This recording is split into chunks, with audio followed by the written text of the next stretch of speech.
என்னோட monthly income 40,000 ரூபா. அதை எப்படி டபுள் பண்றது? மாசம் 80,000 ரூபாய் எனக்கு சம்பாதிக்கணும். நான் என்ன பண்றது? இது ஒரு நல்ல தாட் ப்ராசஸ். நம்மளோட மந்த்லி இன்கமை டபுள் பண்ணுன்றது ரொம்ப ரொம்ப கிளியரான ஒரு வே. பிகாஸ் என்ன, நீங்க லாஸ்ட் 6 மாசம் உங்களோட இன்கமை எடுத்து எழுதுங்க. ஒரு நோட் பேப்பர் எடுத்து லாஸ்ட் 6 மாசத்துல நீங்க எவ்வளோ ஏர்ன் பண்ணீங்கன்றத அதை கிளியரா எழுதுங்க. 6 மாசமும் உங்களோட இன்கம் சேமாவே இருந்ததுன்னா நீங்க தப்பான வழியில டிராவல் பண்ணிருக்கீங்க. பிகாஸ் உங்களோட லைஃப்ல growth இருக்காது. இன்கமை டபுள் பண்ண ட்ரையாவது அட்லீஸ்ட் பண்ணணும். அதை கூட யாரும் பண்ணலன்னா problem.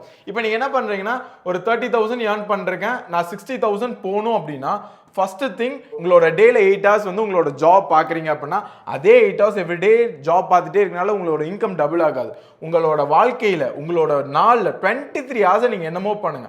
1 hour new income make பண்ண ட்ரை பண்ணுங்க. பிகாஸ் ஏன்னா ஒரே விஷயத்தை திரும்ப திரும்ப பண்றதுனால அதே ரிசல்ட் தான் மேக் ஆகும். நீங்க புதுசா இன்கம் ஜென்ரேட் பண்ணும், இல்ல அதிகமான இன்கம் ஜென்ரேட் பண்ணா ஒன்னு அதிகமான எஃபோர்ட் பண்ணணும், இல்ல புதுசான ஏதாவது எஃபோர்ட் பண்ணும். நான் என்ன சொல்றேன்னா 1 hour நியூ ஸ்கில்ல லேர்ன் பண்ண ட்ரை பண்ணுங்க.